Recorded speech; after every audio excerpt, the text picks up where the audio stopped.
nous avons à présent en ligne Dr Cherif Amir, chercheur en géopolitique, Université de Paris. Bonsoir, docteur. Bonsoir.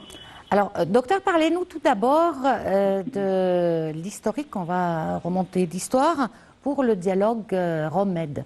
Quand est-ce qu'il a été initié et pour quel objectif?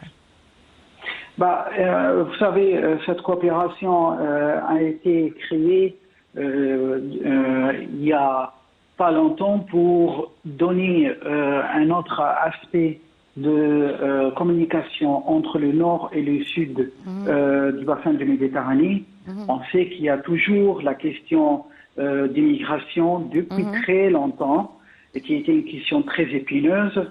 Or, il fallait donner un espoir pour les jeunes dans le sud du bassin de Méditerranée, c'est-à-dire dans leur pays. La coopération économique était le clé essentiel.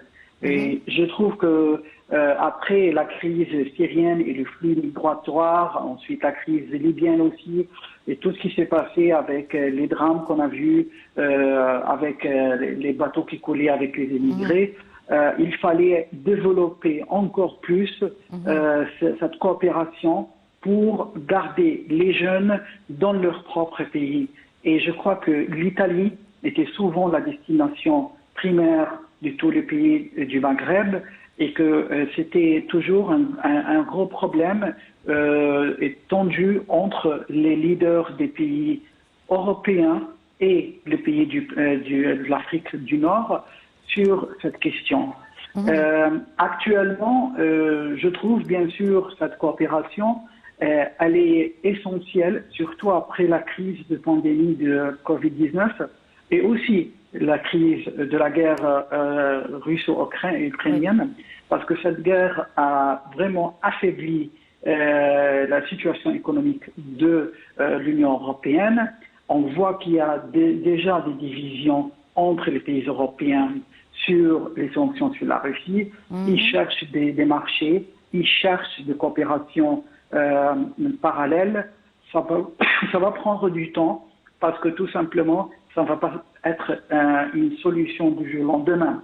Sauf qu'il y a une question très importante, c'est que l'énergie, c'est la coopération essentielle qui peut être vraiment la pierre angulaire de toute relation, parce que l'Europe a besoin d'énergie, et cette énergie existe en matière première dans les zones littorales de l'Égypte, de la Libye et aussi de la Tunisie. Donc, ça se voit qu'il y a maintenant un espoir qu'il y aura une égalité dans la coopération entre Nord-Sud. Bon, docteur Cherif Amir, le printemps arabe d'une manière générale, comment est-ce qu'il a pu affecter la relation entre le Nord et le Sud? Le printemps arabe, bien sûr, a changé beaucoup de choses parce qu'on a vu comment l'Union européenne, à l'époque, et c'était à l'époque en France, par exemple, qui est un pays du bassin méditerranéen, sous l'égide de le président à l'époque Nicolas Sarkozy, et l'Italie aussi, ils étaient tous préparés à contribuer, à financer le bombardement de la Libye, à aider tous les mouvements qui ont été très actifs sur les territoires égyptiens ou les territoires syriens. On se rappelle bien sûr l'instigateur de beaucoup de révoltes, Bernard-Henri Lévy, qui est venu à la place Tahrir pour encourager les jeunes encore à se révolter. Donc c'était une partie très épineuse dans les relations des pays du bassin méditerranéen, parce que il y avait une pensée que le chaos peut ouvrir les portes pour les jeunes à travailler chez eux et que ça va ouvrir ça va fermer les portes de l'immigration. Or, c'était tout à fait le contraire. C'était tout à fait le contraire. C'était le flux migratoire envers l'Europe. Ils ont découvert que c'était un piège atlantiste, c'est-à-dire de l'OTAN, et qu'après ça, la Turquie, par exemple, qui était un membre très important dans l'OTAN, voilà, et a utilisé cette carte comme une carte de chantage politique avec l'Union européenne. Et du coup, toute l'équation a changé. Toute l'équation a changé. Ils ont découvert qu'un pays comme l'Égypte était la pierre angulaire de cette coopération, de la sécurité. L'Europe tout entière a compté sur les forces navales égyptiennes pour empêcher l'immigration clandestine qui finançait après ça le terrorisme parce que c'est la crise organisée. Ils ont trouvé que des pays comme l'Égypte ont contribué à la protection et la sécurité non seulement du bassin méditerranéen, mais aussi des pays européens. Ça, ils ne font jamais l'oublier. Et aussi, on a participé dans l'instabilité de la Libye. Ils ont découvert que le printemps arabe qui a explosé en Libye, c'était une très mauvaise décision. C'était un pays maintenant chaotique. Tous les membres du groupe terroriste sont là-bas. Il y a une occupation turque dans une partie du territoire libyen. Et aussi la Tunisie qui était l'éclat de ce printemps arabe. Après, il fallait tout réorganiser de nouveau. Donc, c'est une leçon et que je crois que l'Union européenne a commencé à comprendre ça. Malheureusement, ils ont tombé dans une autre piège, c'était la russophobie contre la Russie. Et maintenant, ils se trouvent encore une fois économiquement piégés et ils cherchent des solutions. Tant mieux, parce que nous sommes là pour offrir les solutions. Bon, et pourquoi, docteur Cherif Amir, à votre avis, l'OTAN aurait voulu encourager l'immigration clandestine vers l'Europe? Pourquoi? L'OTAN avait on sait tous qu'il y a deux piliers de l'OTAN, les États-Unis et la Turquie. Les États-Unis, c'est la technologie et c'est la puissance militaire, puissance de feu, puissance économique, décision diplomatique. Et la Turquie, c'est la force terrestre la plus large et la plus nombreuse de l'OTAN. Entre les deux, il y a l'Union européenne qui n'a ni des armes, ni des armées, ni une volonté politique indépendante de Washington. Et ils sont toujours, leurs bras liés par M. Erdogan et la politique turque sur l'immigration. Donc, ils sont dans une situation lamentable. Ils ne savent pas vraiment prendre leurs propres décisions sur ces questions. Alors, ils étaient poussés par les États-Unis à se débarrasser de Kadhafi, par exemple, à bombarder la Syrie, parce que tout simplement, il y a une volonté américaine à contrôler les sources d'énergie. Et les Européens, ils ont suivi, parce que tout simplement, c'était le pacte de l'Atlantique. Si les États-Unis, la Turquie et d'autres pays sont motivés, tous doivent suivre. Et là, ils ont suivi sans vraiment calculer les conséquences. Je suis sûr que M. Sarkozy, il sait maintenant que c'était pas une bonne décision de mener cette guerre contre la Libye, par exemple, et détruire tout un pays. Donc, le flux migratoire, c'était un calcul désastreux de la part des Européens. Ils ont suivi les décisions américaines. Ils n'ont pas eu, les Américains n'ont pas subi vraiment de problèmes économiques ni flux migratoires parce qu'ils sont géographiquement loin. Les Turcs, ils ont reçu les groupes terroristes et les groupes d'immigration clandestine. Ils ont géré ce business, si on peut l'appeler comme ça. Ils ont parfaitement géré le business. Ils ont pu extraire des milliards de dollars des caisses de l'Union européenne pour leur profit. Et le résultat, c'est une Union européenne divisée, extrême droite qui gagne les élections, partis politiques qui ne savent plus prendre des décisions diplomatiques et de la politique étrangère indépendamment des États-Unis, et une relation très détruite ou très fragile avec la Turquie, qui est un partenaire essentiel de l'OTAN. Bon, docteur Cherif Amir, il est certain que la guerre russo-ukrainienne a un impact très négatif sur la sécurité alimentaire, énergétique, mais aussi sur l'environnement. Je veux dire, avec toutes les résolutions et les recommandations de la COP 27, comment est-ce que le monde ne se mobilise pas d'une façon très sérieuse pour arrêter cette guerre? Parce qu'il y a un seul mot qui explique tout ce qui se passe, russophobie. C'est-à-dire, il y a une haine contre la Russie à tout prix. M. Zelensky, il a eu plusieurs offres de la Russie pour arrêter cette guerre. Il refuse, il demande plus de milliards de dollars et d'armement.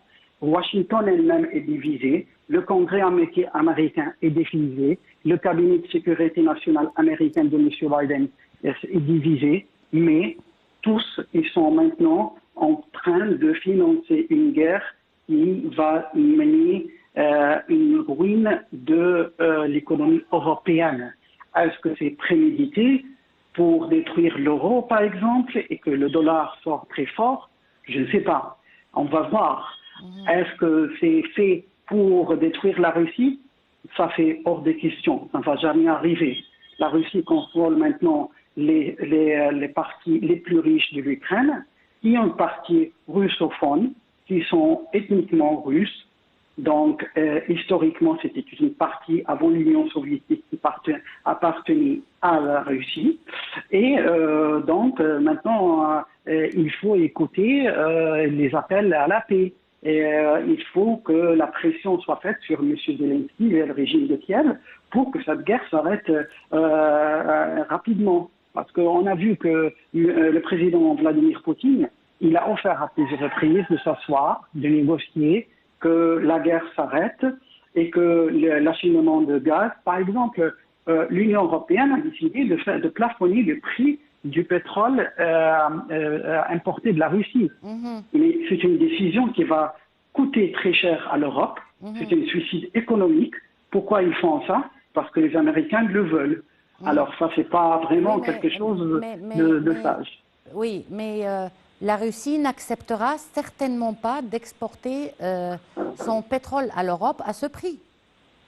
Bien sûr, la Russie cherche son intérêt, comme tous les pays du monde qui cherchent leur intérêt. Les autres alternatives, où l'Europe va importer son pétrole dans le cas où la Russie va refuser, et c'est sûr et certain, et la Russie, où va-t-elle exporter son pétrole aussi? La Russie, elle a déjà de très bonnes relations avec des pays africains. Elle peut exporter là-bas. Elle peut aussi exporter à certains pays européens. À votre surprise, par exemple, vous avez l'Hongrie de M. Orban.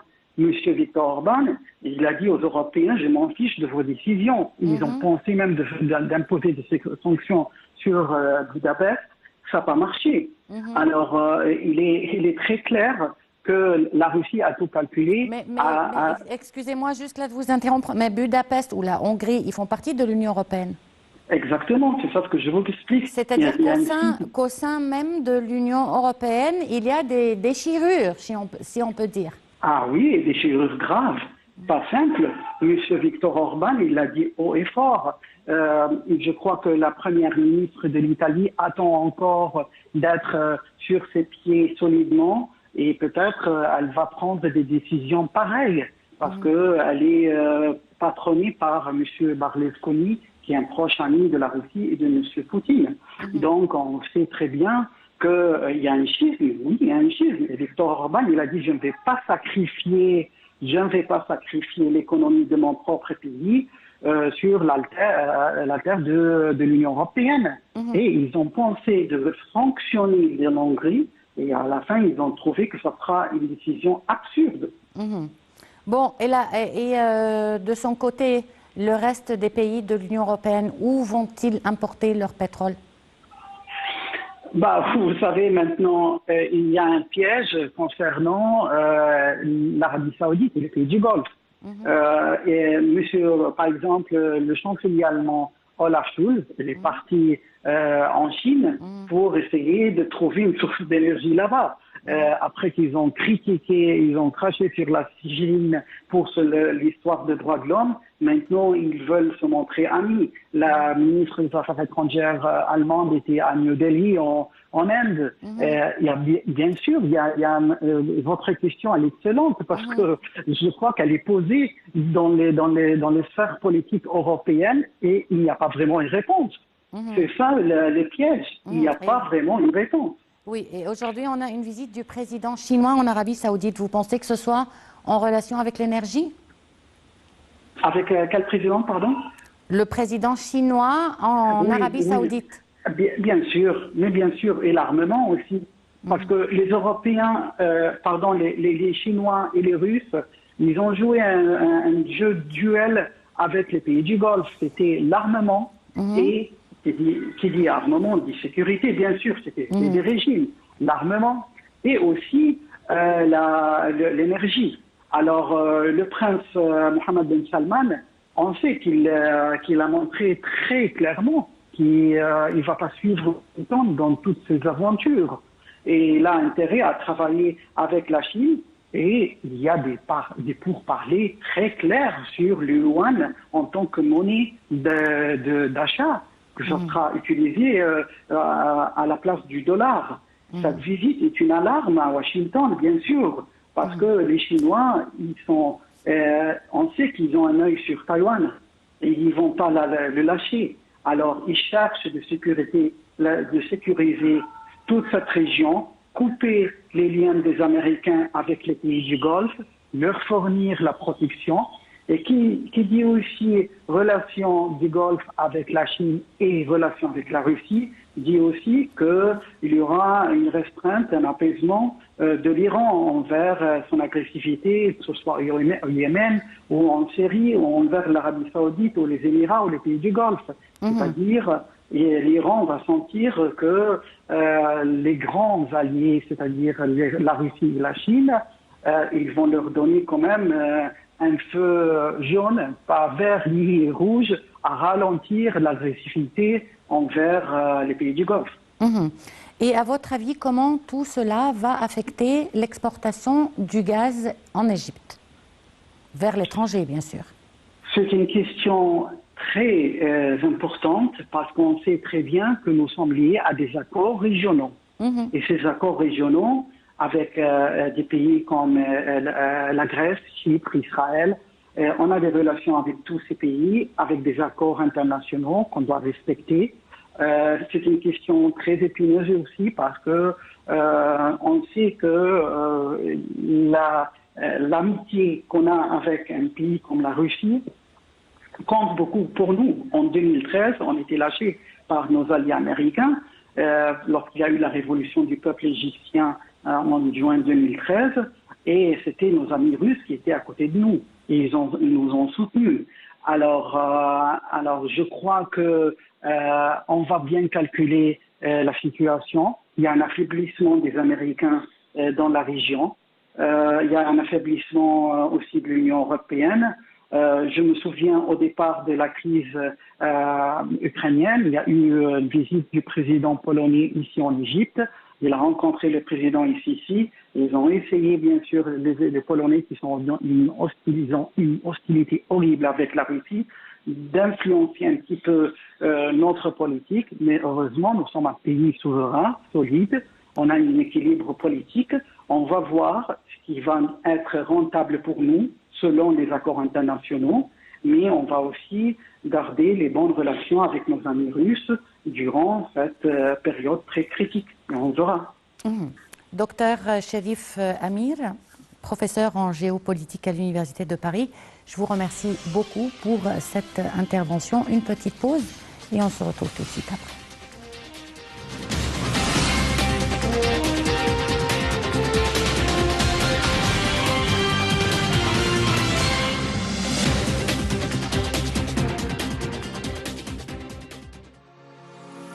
مصر زي